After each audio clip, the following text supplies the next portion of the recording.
ব্রাজিলের সাথে নকআউট পর্বে উরুগুয়ে দেখা, উরুগুয়ের খেলা।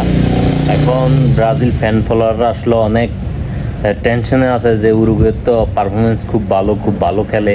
এখন ব্রাজিল কি আসলে উরুগুয়ের সাথে কিছু করতে পারবে কি না, কলম্বিয়ার সাথে আসলে যেই খেলাটা দিছে এই খেলাটার পরে কি আসলে আশা জাগাইতে পারে কি না। এখন আমরা আসলে জানবো যে ব্রাজিল উরুগুয়ের সাথে খেলা ঠিক আছে, কিন্তু ব্রাজিল আসলে উরুগুয়ের সাথে লাস্ট কয়টা ম্যাচ তাদের ভালো ছিল। লাস্ট 5টা ম্যাচের কথা যদি বলি, উরুগুয়ের সাথে লাস্ট 5টা ম্যাচ খেলা হয়েছে ব্রাজিলের।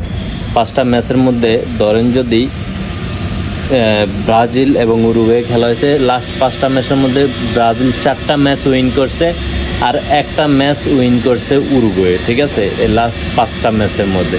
সো 5টা ম্যাচের মধ্যে হেড টু হেড জয়ের ব্রাজিল এগিয়ে আছে, উরুগুয়ে কিন্তু পিছিয়ে আছে।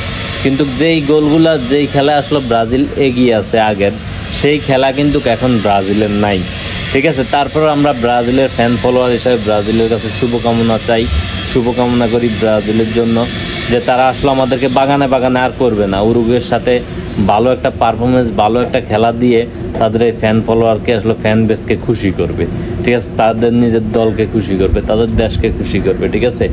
আশা করি তো আমরা এইটাই। তবে হেড টু হেড জয়ের কথা যদি বলেন, ব্রাজিল কিন্তু উরুগুয়ের সাথে এগিয়ে আছে, অনেকটাই এগিয়ে আছে ব্রাজিল। সো প্রিয় দল ব্রাজিলের জন্য শুভকামনা। দেখা যাক উরুগুয়ের সাথে কি হয়।